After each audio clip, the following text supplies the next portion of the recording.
Hello, everyone. Hi. Hello. It's been a little while. It's been a little while since I've done a Chaturday. About a month now? About a month? 'Cause I think I did like 2 Chaturdays when I came back from England. And now, oh, I forgot to update the chat into the box. There we go. Just wanted to make sure, because I know I have a couple channel members, and I want to make sure that they get like their little shout out because they support me, and figured might as well plug them on the live stream.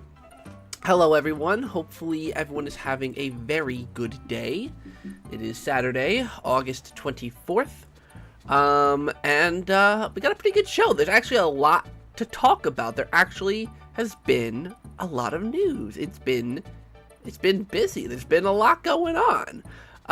We're gonna talk really quickly about the Zach Pack show, because for those of you who know, the finale aired yesterday, finally. Just so you guys know, I barely got done editing that on time. Barely. Like, I mean, if some of you guys might have noticed with that, video, that, I accidentally, I uploaded it, and had it scheduled for the premiere and everything. And then I realized, I was looking through, because I was watching through, making sure everything was fine, and I noticed a big editing mistake. Big editing mistake. And, I mean, it wasn't, like, massive, but it would have been very noticeable. And I was like, oh, we can't have that. So, I deleted the premiere, and went back in and fixed the mistake.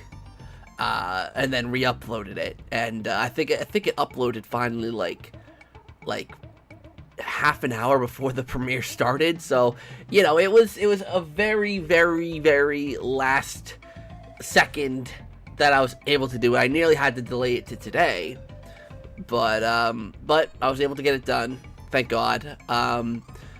But the episode's been received really well. I'm glad everyone's enjoying the episode. Like I said, if you haven't watched it, it's on the channel. It went up yesterday. And that's a wrap for Season 1. Season 1 of the Zach Pack show is done. Now, if you stayed to the end of the episode, then you'll know what game is going to be Episode 9, technically. The Nightmare Before Christmas, Oogie's Revenge, is going to be Episode 9. So, that's going to be basically this year's Halloween special. So, stay tuned for the Zach Pack show Halloween special. I'm gonna try and get it up on Halloween.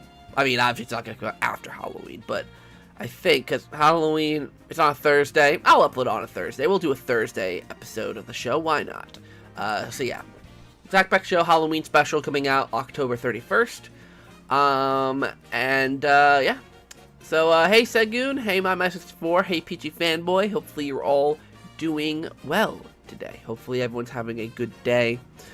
Let's see. Anything else about the Zach Pack show I need to talk about? I don't think so. I think I've covered most of the bases.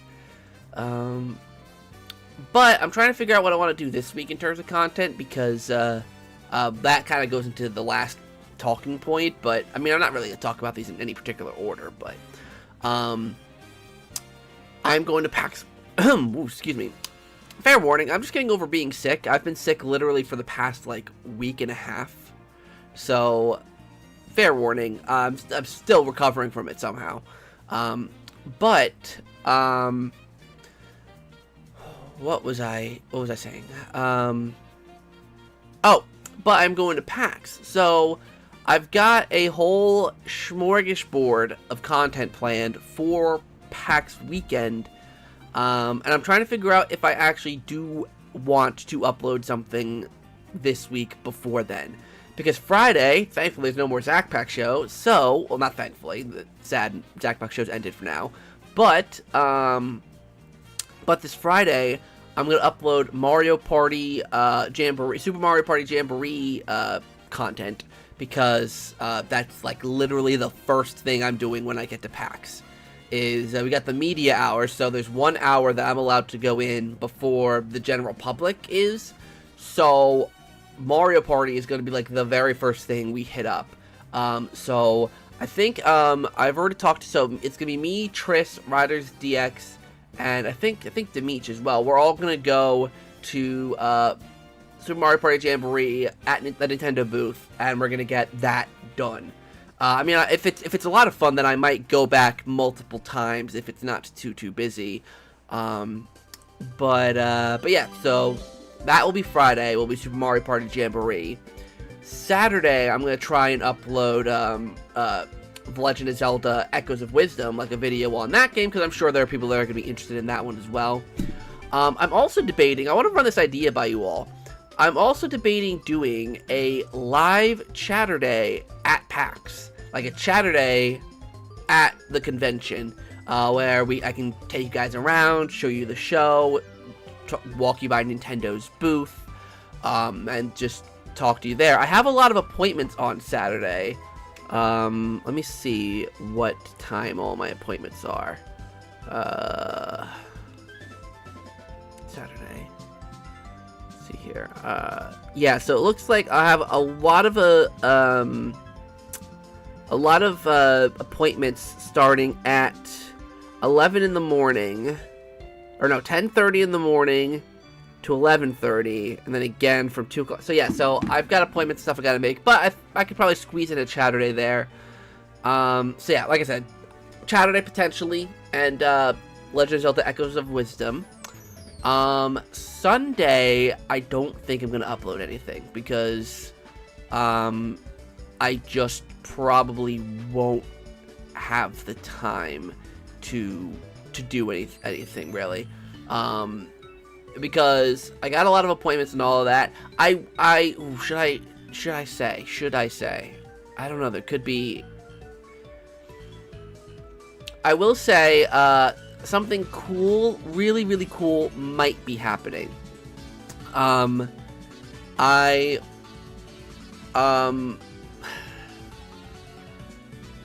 in contact with Deck 9 Games, aka the developers for the new Life is Strange game, and my contact information has been given off to Square Enix, the publisher for Life is Strange Double Exposure, and I might be hearing something from them.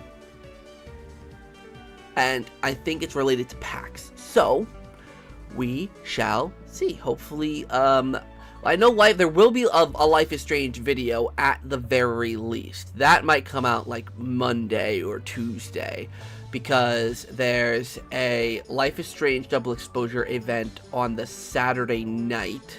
So from 7 to 10, there's a big Life is Strange Double Exposure event. It's like in collaboration with a podcast that apparently this is also like a little celebration for them, but it's also got Life is Strange, so I do want to go. I believe it's got like a developer meet and greet. It's got, like I said, the developers there. It's got like some photo op opportunities, some really cool stuff. And then on the Sunday, there is a panel for Life is Strange Double Exposure that apparently is showing off exclusive new gameplay. So I don't know. It could be the gameplay they showed off at GamesCom, which I'll talk about in a little bit. But it also could be something completely new. So I do want to be there to cover it. So I will be doing a video on Life is Strange regardless of if something happens between me and Square Enix or not. Yeah, so there's that. And I'm doing, Dead Rising is going to be there. Maybe that could be something I could upload on the Sunday, because that'll probably be pretty easy to put together, a little smaller, easier to put together. Then maybe I could do Life is Strange on Monday.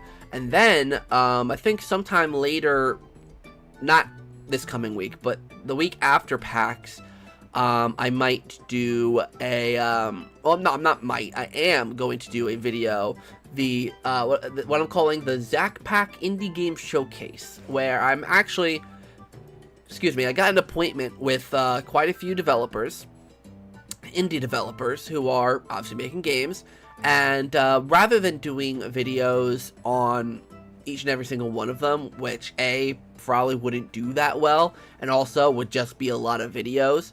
I'm gonna do all of it, all the indie studios within one video, and some of them are higher known indie titles that some of you might be excited for. Anton Blast, which is basically a spiritual successor, or not a spiritual successor, but a fan, like, it's like Wario Land. If you know Wario Land, it's basically like that. Got some Banjo-Kazooie going. Anyways, so yeah, so I got Anton Blast, Mortuary Assistant, What the Car, Dread Delusion, trying to, let me see here, there's a food truck, not food truck, what's it called, Food Truck Simulator, or Food Truck Tycoon, or something like that. Really, really fun stuff coming. I really hope you guys enjoy all of that. And I'm on a panel with some friends of mine. I don't know the filming situation of that one. I don't know if that one's going to be filmed. I don't want to put that one on my channel just simply because it isn't my panel. It isn't something I'm hosting. So it's actually Amanda and Dan from Zelda Universe. So if, you know, obviously they want to do something with the footage from the panel, obviously that's going to be up to them, and I'll just share it here with you guys so you guys can watch it. Though it's crazy, it's literally, I'm looking at my calendar. There's literally it's literally the Life is Strange. Oh, you can't read that. It's not going to focus, is it? It's not going to focus. No, it's not going to focus. But the panel I'm in is literally right after the Life is Strange panel. So I am going to have to figure something out. That's going to be interesting. See, that'd be crazy. I'm on board. I'm assuming, I think you said that when I was talking about the PAX Chaturday. I think that would be a really cool way to do like a unique Chaturday. It would definitely, or maybe I won't even label it as a Chaturday just because it won't have this layout. It will be very different from a Chaturday. But, you know, it could be fun. It could be good fun. I'm not getting my hopes up about a Direct next week, and even if we do get one, it probably won't be a general one. Yeah, I mean, I guess we'll move on into that now, Nintendo Direct. Yeah, so apparently there's been a lot of rumors about a Nintendo Direct happening, or potentially happening this coming week. Being honest, I'm 50-50 on it, mostly because of the fact that Super Mario Party Jamboree and Legend of Zelda Echoes of Wisdom are going to be at PAX. So I'm wondering if they're going, like, they could do a Direct to show off a little more of those games before PAX, which is very, very likely. And Nintendo World Championships is going to be there as well, so there could be, like, maybe they're going to announce, like, they could announce, like, new content coming to the Nintendo World Championships, and it'll be shown off at PAX.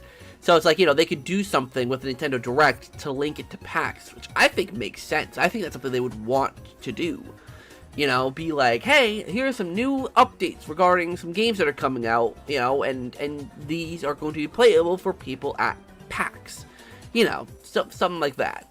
I think that would be really, really cool. But we shall have to wait and see. But then the other half of me is like, well, they usually don't typically do Nintendo Direct in August, and I feel like we also did, it does feel like we did just have a Direct with the June one, right? And it's like most of the rest of this year is lined up pretty clearly, it seems. You know, I mean, what, we got Echoes of Wisdom in September, we got Mario Party in October. We don't have anything for November or December, I think. Hold on, let me, where's my mouse? Where's my mouse? Mouse. There it is, okay.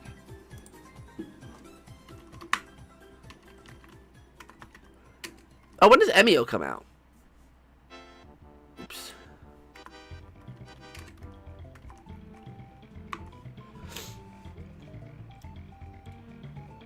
Oh yeah, right, we got Mario and Luigi Brothership. Forgot about that one. When does that one come out?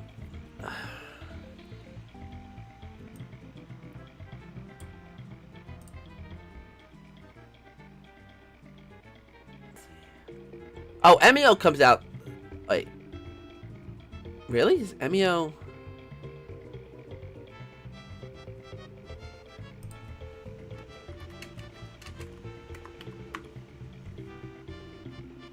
Oh, snap. Okay, well, MEO comes out this month. Dang, I didn't realize MEO came out this month. So we got MEO this month. We got Zelda next month. We got Super Mario Party in October. Let's see. What do we got? I don't think we have anything for November. Oh, no, we do. We got Mario and Luigi Brothership. That's in November. And then nothing for December yet. We just know of Donkey Kong Country Returns HD in January. Okay, yeah, so basically, besides December, the rest of the year is filled. And Nintendo don't always do game releases in December, so it's like, we don't... I mean, it would be nice to get a Direct to get more updates on the games we already know about, but here's the thing. I feel like we really don't need that many updates on the games that are coming out, right? Like, Legend of Zelda Echoes of Wisdom has been getting pretty consistent trailers and marketing and, you know, all that. So Legend of Zelda Echoes of Wisdom, we're seeing quite a bit of. Like, it's not like it's not seen. Then Super Mario Party Jamboree, like, it's Mario Party. Like, as much as I want to see all the finer details of it, see all the characters, see all the boards, see all the mini games, they're just not going to show all of that, right? They don't need to do a big, heavy deep dive into Super Mario Party Jamboree, right? So, like, it's not needed. They could literally just drop a trailer on Twitter and be like, there we go. The only game I feel like we need to see a little bit more of is Mario and Luigi. But even then, like that could be seen. Like, I feel like they would wait till after Zelda is out. Like, wait for one RPG to be out, and then give a little bit of space, get like Mario Party marketing going, and then start teasing Mario and Luigi a little bit. So we don't need a Direct for all of that, especially, like, I don't know though. I mean, to be fair, Directs are also good for outlining the early parts of next year as well. So, you know, besides Donkey Kong, we don't know anything past that. I mean, we know Metroid's coming out at some point next year. Let's see here. And we got Metroid Prime 4 Beyond. We don't know the release date for yet. We just know it's next year. Pokemon Legends Zeta A next year. So we got those two that, like, we're gonna need to see something soon, but it depends on when in the year they come out. Like, if they come out, like, I don't know, like, I could see Pokemon Legends rocking, like, a March release date. Like, a February, March, April release date. Somewhere around there, I'm feeling. But if that's the case, then they would need to show it off soon. Anything that's coming out in February or March, or, well, not January, because Donkey Kong's coming out in January, but February, March, April, they're gonna want to show it off soon. Because if there is the Nintendo Switch 2, let's say, you know, the Nintendo, I mean, well, we know the Nintendo Switch 2 exists. I'm not saying if it exists, but what I mean is, if the Nintendo Switch 2 is coming out in the first half of next year, let's say between March to June, somewhere within there, I do feel like this September or August or whenever Direct might be the last big Direct we get for the Switch. Sorry, I'm grabbing a tissue. It might be the last big Direct we get for the Switch. So, any, like, last minute games they want to add are gonna have to be shown off here. Like, you know, anything for up until the Switch 2 launches will have to be showed off, you know, in a Direct soon. Because, like, if you want to have a 6-month marketing push for the game, if you want the game to have a decent amount of time to breathe, you know, because obviously you don't want to release games, like, right after there now, particularly with, like, bigger games. You want to, like, hype it up a little bit, build up some momentum.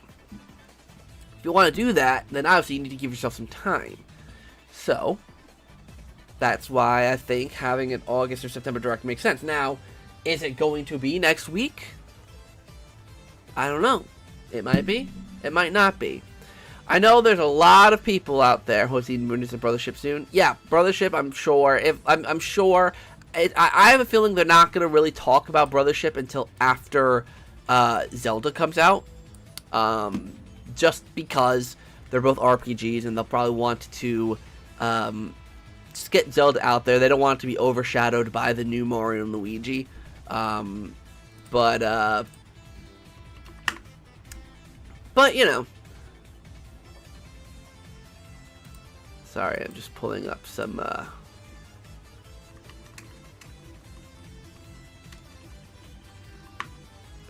I'm just getting some videos ready.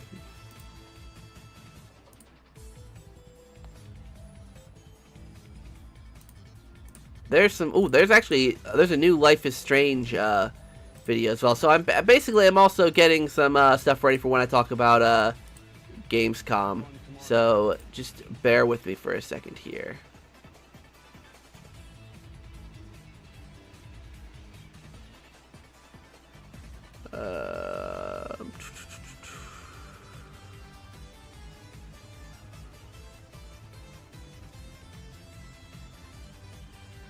Sorry, just trying to.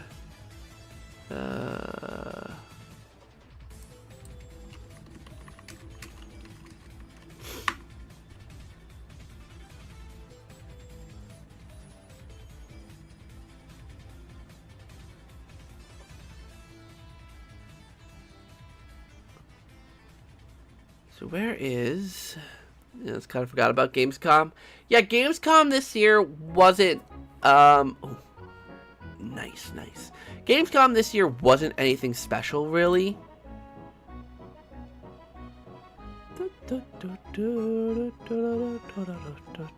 Where is?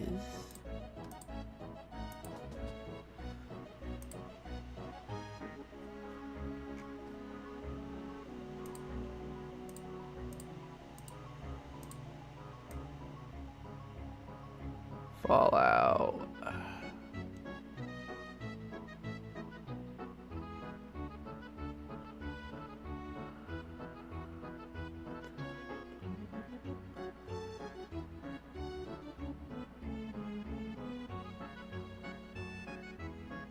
Man, there's gotta be. I know they said they're going to do something with casting of Frank Stone.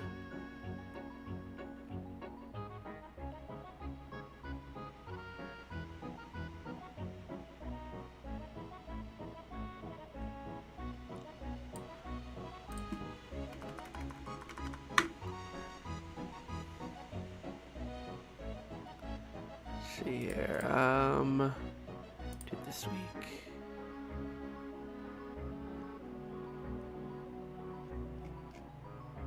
You is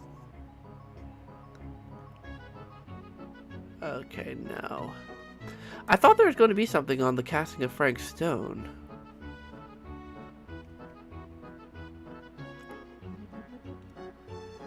Let's see here. But yeah, the Gamescom presentation really didn't have much that was exciting. It didn't have particularly the opening night live. It didn't have a lot of the good stuff. Like, it didn't really have like the kind of games that a lot of us were really looking for. I mean, obviously Nintendo wasn't going to be there. We all know that. But you know, like, I mean, granted, to be fair, I did get to see some Lost Records Bloom and Rage. I did get to see whatchamacallit. God, I'm blanking. I literally just saw this presentation the other day.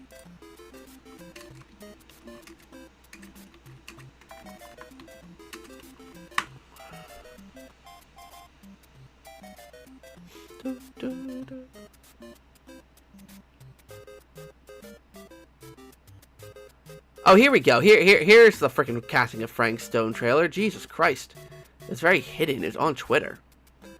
Though, it's stuck with stupid Twitter freaking quality. Can I, like, watch it in 1080p, please?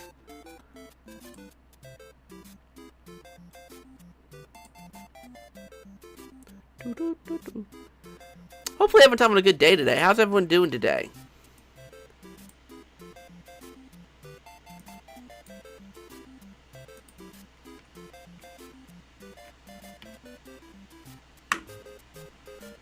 Key art.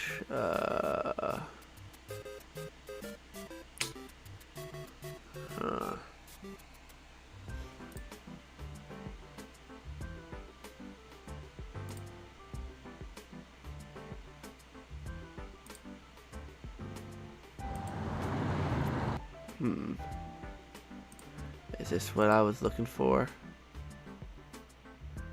Why is... No. Oh, maybe that's why I couldn't find it. I don't know why that would have been on. Okay, yeah, I don't know why that was on. I had freaking restricted mode on. Restricted mode was on.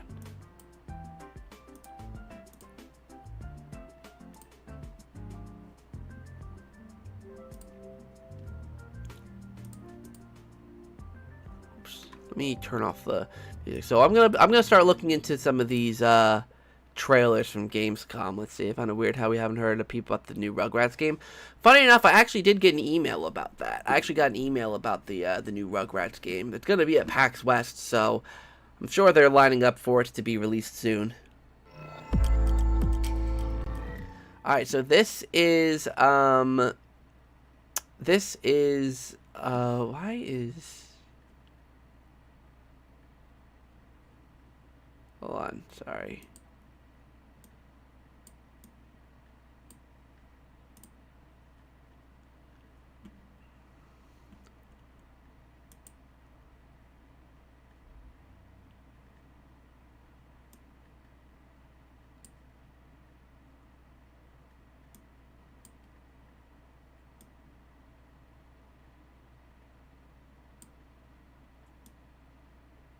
Sorry, I just got fixing the alignment of this. Anyways, so this is the casting of Frank Stone. This is it's made by Supermassive Games, and they've got their hands in a lot of different cookie jars. They're making this. They're making Directive 8020, which also got a trailer at Gamescom. That's the other game I was thinking about. And they're making Little Nightmares 3. They got their hands in a lot of different cookie jars right now. But anyways, I haven't watched this, actually. I haven't watched this trailer, so let's give it a watch, shall we? A little reaction. We're Creeptown, right? Everything's still so fuzzy about what happened, but there's one thing that always just stuck in my mind. Oh.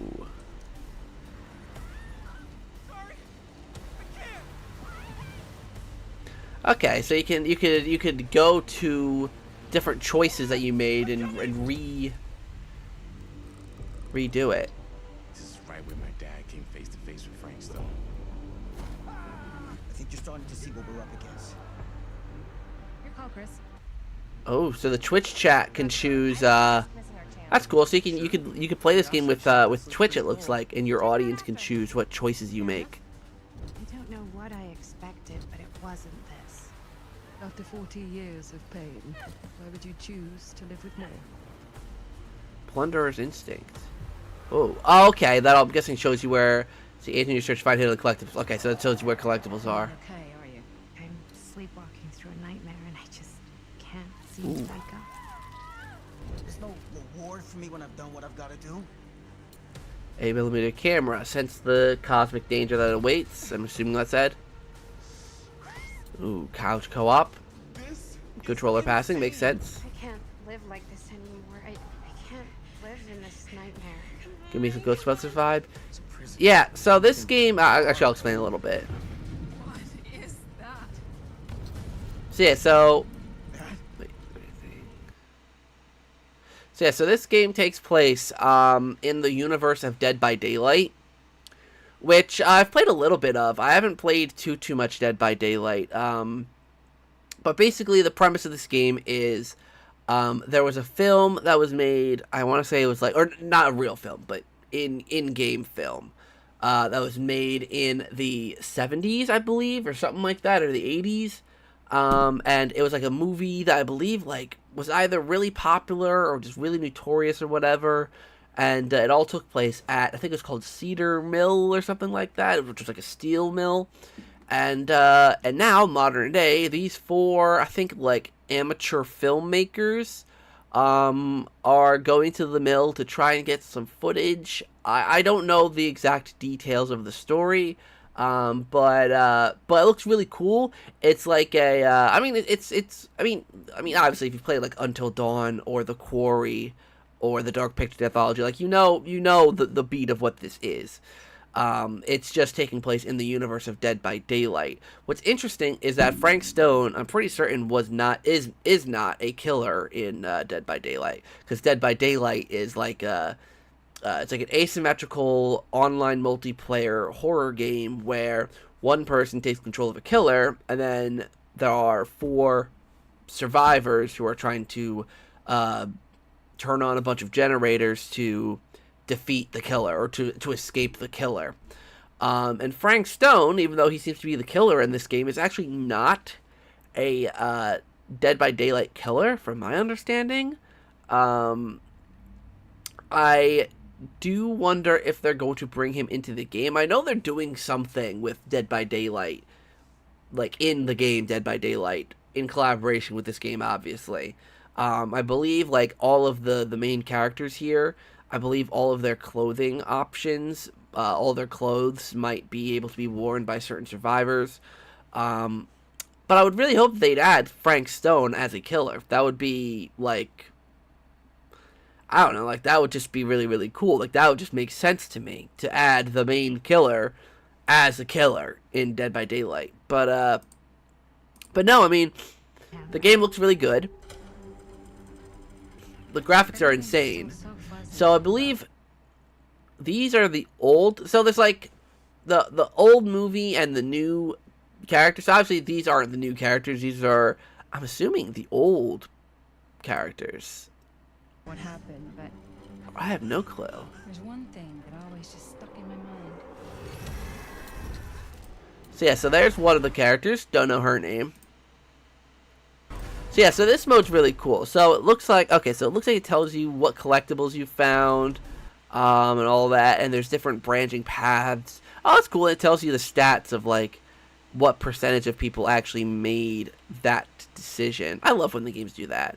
Oh, that's cool. It looks like, it actually does look like the branches path off quite a bit here. There's 3 different paths here, then this path goes down here to different choices down here. It is always really cool seeing like how the different choices you make do impact your gameplay. And then there's like a little guide here. So so the current path is the red line. The white line is something that has been seen but is not part of your current playthrough. Play and just obviously play from here. Global choices. Okay, that's the percentage thing. Death. Okay, so this. Oh no, oh, that's a relic. So there's a relic and there's a trinket and there's artifacts. And then it'll tell you if a character can or cannot die there in that area. Makes sense. Makes sense to me.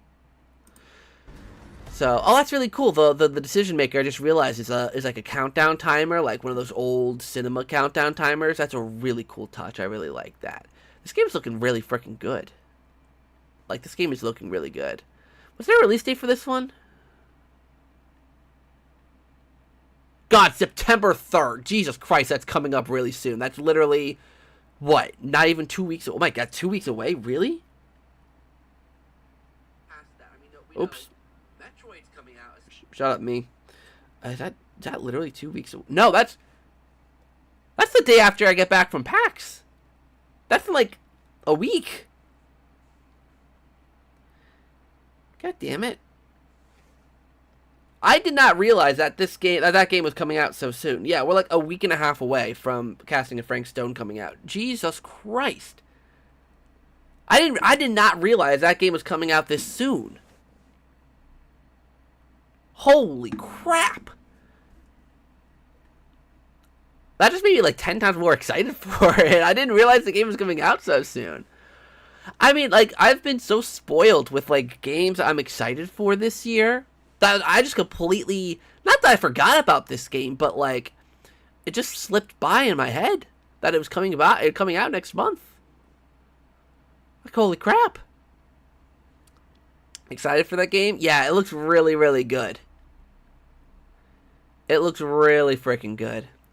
So, okay, so yeah, so you make your major decisions.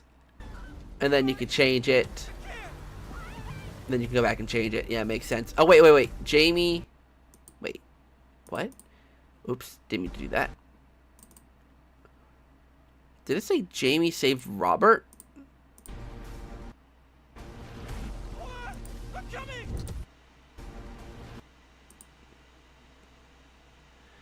Jamie saved Robert. Okay, that's a different choice. I was about to say, because, like... Because I can see that being Jamie and that being Robert, but... So, okay, so we know that there's two people named Jamie and Robert. I could just be really behind on this game, though, and just not know the characters' names yet. But he looks like a Robert, right? He looks like a Robert. I'm coming! Track down collectibles. Okay, so I'm guessing that's the relic. That's the relic that we saw in the previous screenshot. So we got relics that we can collect. This is right where my dad came. But I don't know what relics do.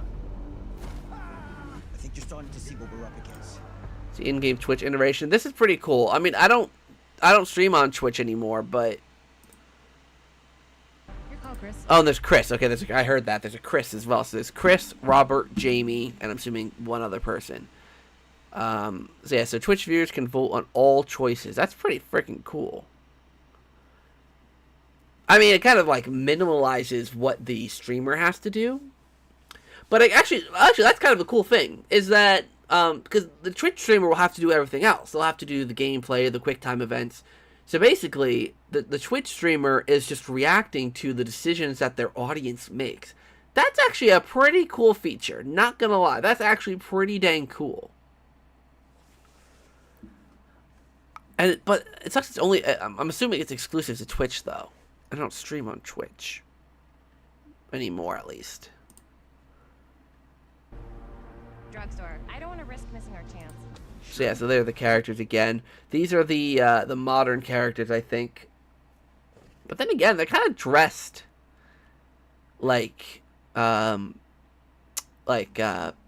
don't know, like I mean, and that sign's pretty old. So wait, I wonder if they're from the past. God, I wish I had a better grasp on this game's story. Maybe I'll check out the website in a little bit and actually try to understand the story a little bit more. Because, yeah, that's an older car. Ooh, that skeleton? Fair enough. I just realized that. I don't know what I expected, but it wasn't this. After 40 years of pain, why would you choose to live with more? Plunder's instinct. Wait, I just realized something. Hold on. Wait. Hold on. Oh, I just realized. I think it finally hit.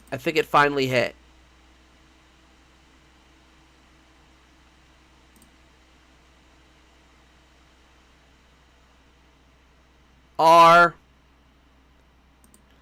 they the adult versions of them? Am I that slow? Am I that slow and I didn't pick up on that? So, like, this was from the 70s or 80s, and then that's modern day. Because this is definitely more modern day attire than...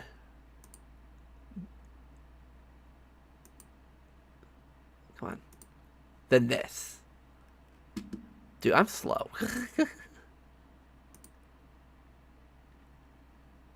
Though she looks... No, then the age gap between those two looks pretty intense. No, I don't know. After 40 years of pain, why would you choose to... Oh, no. Oh my God. If I had just watched for 2 more seconds, I would have seen her there. You know? So Plunderer's Instinct will tell you... Okay, Plunderer's Instinct will give an outline over a collectible. Which is actually kind of useful. Because sometimes... I'm horrible at finding the collectibles in these games. Like, they always, to me, blend in with the environment too much. Or I just really... I just miss them. So... Oh, and it gives you, like, a little radar as well to tell you, like, just in case you can't see it, it'll tell you, like, what direction it's in. So it's saying that it's, like, forward to the right. That makes sense. That's pretty cool.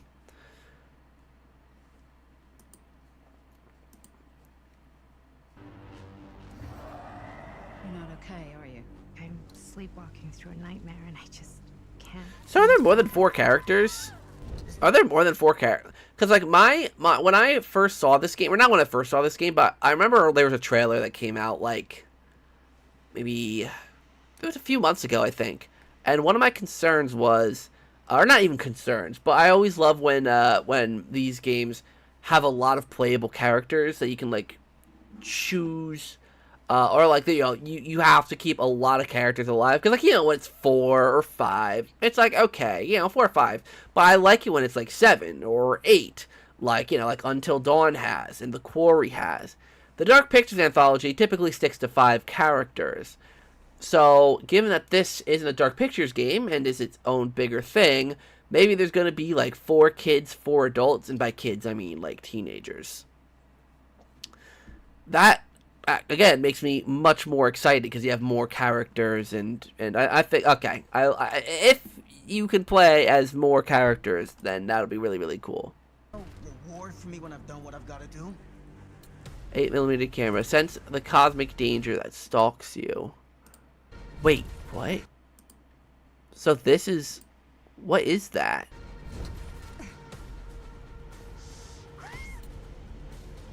This is insane. I can't live like this anymore. I can't live in this nightmare. Come on. It's a prison. Something far older. Oh my god. Yeah, this game looks really, really freaking cool. September 3rd. Jesus Christ. I did not realize that that game is coming out so quick. I'll be real.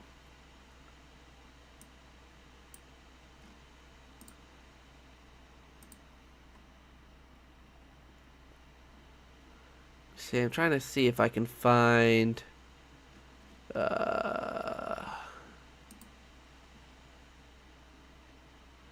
that's a map.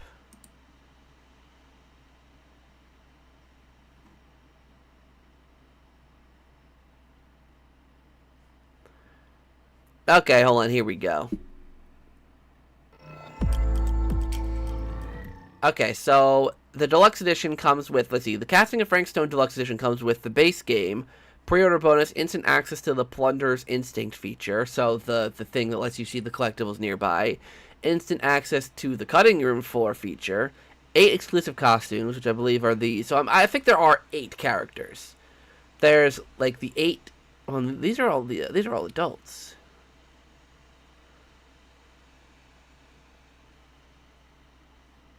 Either way, and then Dead by Daylight rewards. So I think these are the Dead by Daylight rewards. Pretty cool.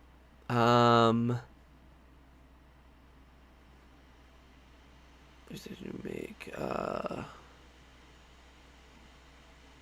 See here. Young friends are about to discover. Let's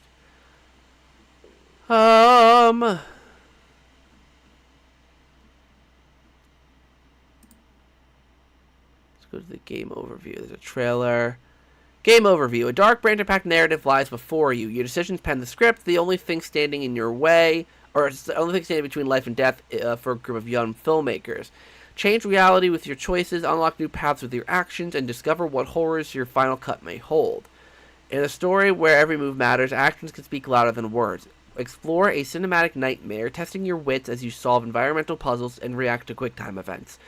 Guide your cast of characters through eerie locations and search for clues that hide the bigger picture. The summer of 1984, friends set up to make what they thought to make their mark on horror cinema. What they capture will trigger the unthinkable, decide their fate, develop their relationships. And okay, so so this whole thing just takes place in the 80s. Okay. So these are all the things we knew about. Cool. I wonder if...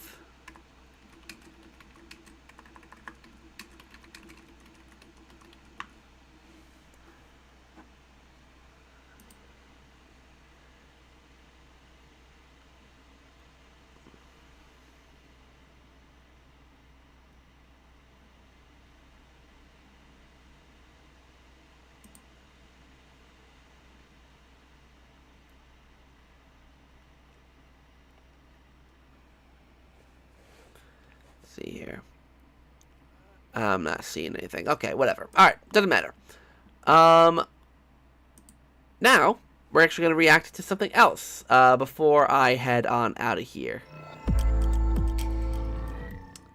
This... Ooh, let me turn up that quality real quick. 480? Psh. We're going to be reacting to the Life is Strange gameplay overview trailer. I actually did watch this. I actually did see this trailer already. So this is something that I have already seen. So, but there is another video about, you know, Life is Strange Double Exposure that I don't think I have seen. So. Max Caulfield, the girl who could rewind time, What? is back. Let's thrash. Shaka, bruh. But when one of her new friends, Safi Llewellyn Fayyad, is murdered in the grounds of Caledon University, Max finds that her chaotic power has changed. Now, Max must shift back and forth to reveal the truth of her friend's murder in an attempt to save Safi before it's too late. Cool. Once Max's new power manifests, she can send a pulse out from her fingertips at any time. While Pulse is active, she can peer through to the other world, seeing the differences between the timelines clearly. People and objects in the other timeline appear as dimensional echoes, allowing Max to avoid watchful eyes when shifting. Good thing I can keep an eye on Alderman from here. Wouldn't want to show up right in front of him. That's cool. So you got it relies a lot on being sneaky as well. While Pulse shimmers around her, she can also see places where the veil between the two timelines is at its thinnest. These shift points are where she can push through to the opposite timeline to help her investigation in a multitude of ways. You need me to hold something, or...? Actually, yeah. I need an Allen wrench. Got one around here? No, I borrowed one from Carla, but I think she took it back. If you can go grab that from her, I'll owe you.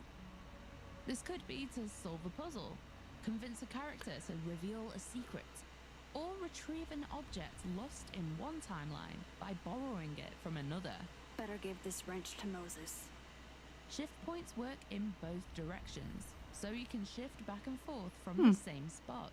So I found this guy named Alan, but he didn't know anything about a wrench. No, Max, not literally Alan. It's... Oh. You are a lifesaver, Max. Dad joke aside. I'll never apologize for my dad jokes. She is so still Max Caulfield. I love it. Timeline you're in? Well, Max herself may get confused too.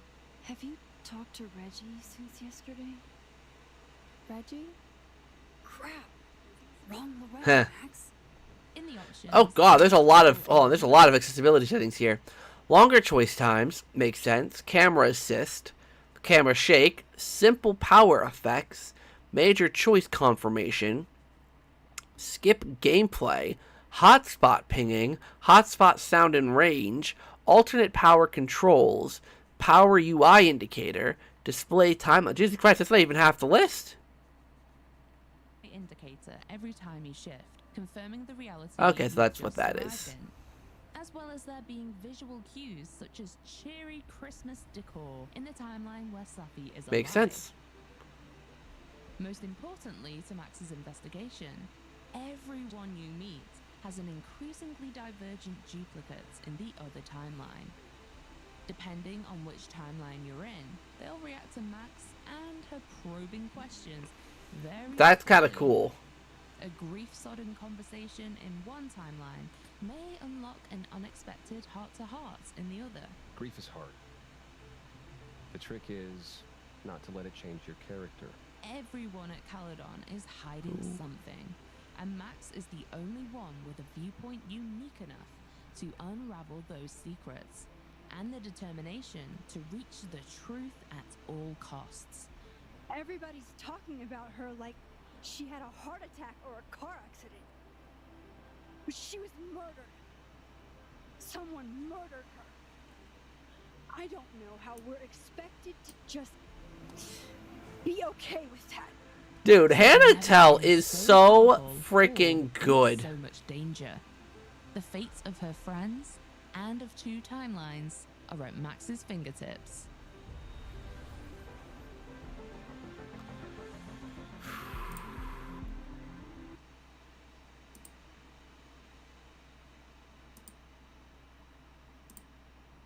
God, this game's coming out so soon. God, it looks... Well, not so soon. It's coming out within the next couple months. Insane. Absolutely insane. So then, there's this video, which I'm interested in seeing what this is all about. I'm really interested in seeing what all this is about. So, this is a video uploaded by, I think it's IGN, and it talks about this game in regards to both of the endings. The, Saving Arcadia Bay ending and the Saving Chloe ending. So, I'm interested to hear what they have to say, on this matter. I didn't realize how late I was. How much of the stream is left? Please tell me there's another hour left. No, I'm probably going to be ending at about 15-ish minutes, I'm saying. I'd say or so. I did talk about the Nintendo Direct earlier, though, so if you wanted to look at that, that's back earlier in the stream. Hey everyone, Tomorrow and Lucy here at GamesCom 2024, and Lucy just played Life is Strange Double Exposure. I was just rubbing it and looking over, making sure, keep an eye on it, but making sure I was making all the right decisions. Correct decisions, make sure you're looking and reading at everything. But yeah, it's a continuation of the Max Caulfield story, which is a surprise, but what was it like? Life is Strange came out 10 years ago, episodic, choice-driven, narrative adventure about a girl who can rewind time.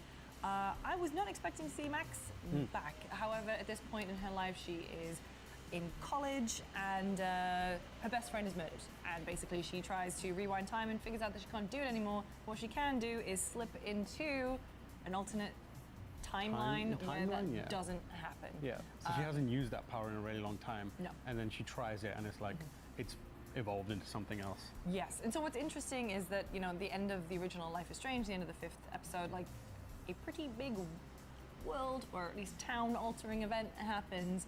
And what's interesting about... If it happens, yes, then I will stream it. As long as it's not on Thursday. Two timelines. The two timelines in a very kind of unique way. So this is a Deck 9 game. Don't Nod made the original. I will say, after following Deck 9 for a number of years, when they first started working on Life is Strange through to things like the Expanse game and Life is Strange True Colors, the performances, like, I remember the original Life is Strange was very, very wooden in terms of how the characters would react and emote. This one, like, there are really great subtle facial. Normally on Thursdays. It depends on the direct. Like, a lot of them are on Wednesdays, or like it's usually either Tuesdays, Wednesdays, or Thursdays. If it's on Thursday, then I literally can't, because I'll probably be on a plane when it happens. Unless if it's in the morning, if it's in the morning, I'll probably be able to react to it.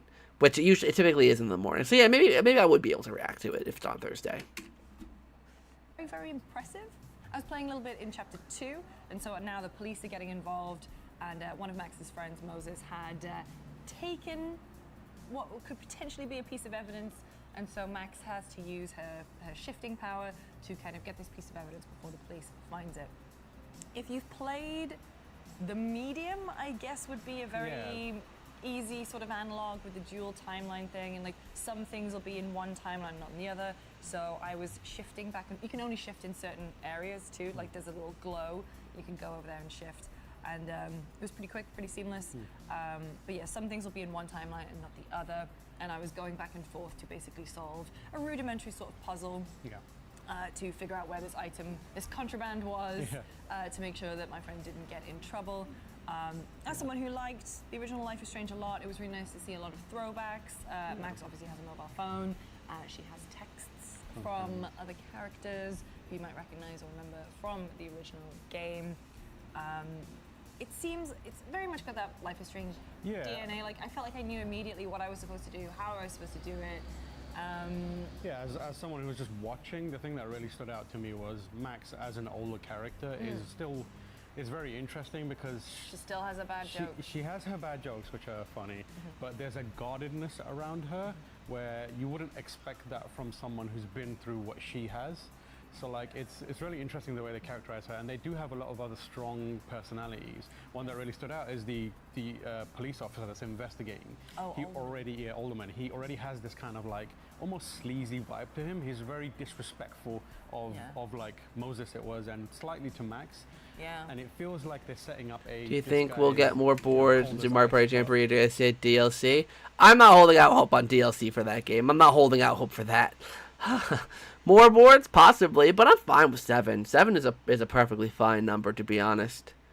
I'm dying to ask you this, so I'll ask you before you end. What are you going to... but are you going to play... they're going to have a demo there? Yep, I will be playing Super Mario Party Jamboree at PAX. That's probably one of the first PAX videos I'm going to have up, most likely on the Friday, because I'm going to be there for the media hour, so like 1 hour before the general crowd comes in. Me and a couple other people are going to like dash right to the Nintendo booth and try to get our hands on Mario Party pretty dang quickly, which is nice because I feel like a lot of people are probably going to instantly go for Zelda. For, you know, Echoes of Wisdom, so hopefully Super Mario Party Jamboree will be a little clearer. Yeah. Eventually might, you know, melt, or is Well, like 'cause I doing think it for the right thing. You couldn't hear the voice acting, but when he was talking to Max, it's sort of like towards the end of that demo, like he was much softer and much nicer, and like desperately just been like, hey, we want to get to the bottom of what happened to your friend. And Life is Strange kind of like lives or dies on those moments. I feel like the characterization, humanization. I really enjoyed it. Like I said, very brief glimpse of what the game is going to be. There's also that one final thing which is really cool, where her power evolves again, where like she like somehow manifests something from another timeline. A giant telescope.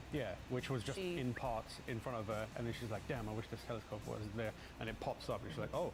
So it seems like they are... That's interesting. I didn't know that bit. And building puzzles around it, which is very cool. Yeah, no, and I mean, it's very... It definitely still has that Life is Strange earnestness. Yeah.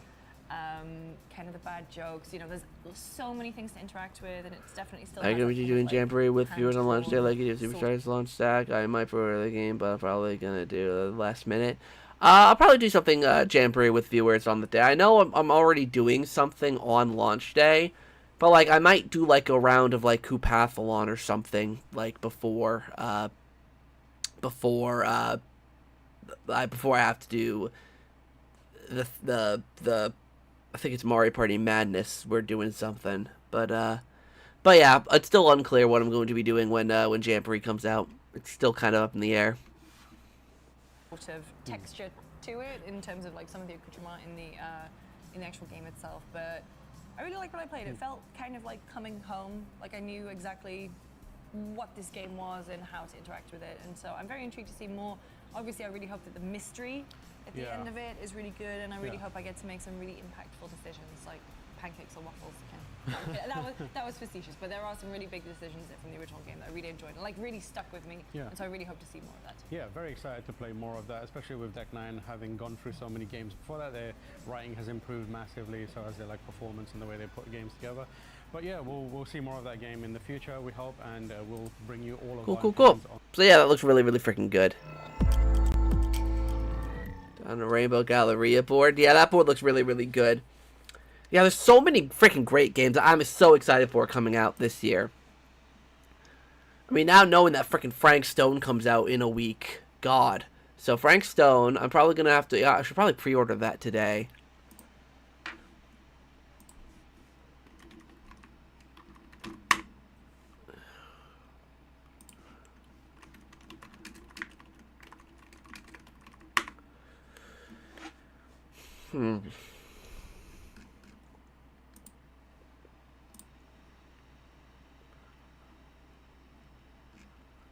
It's not, why can't I find it on Amazon?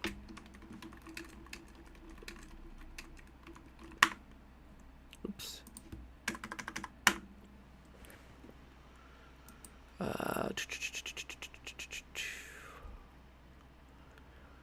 Anyways, I'll worry about that afterwards. Alright, I think we're going to call it the Chaturday here. Thank you everyone so much for watching. It was a fun one. Got to talk about a lot of stuff today. It was really, really fun. And, yeah. Stay tuned. I'll probably maybe do something at PAX next week, Chaturday-wise. Not too sure. Figure it out when we get there. And, until next time, you guys. See you in the next stream.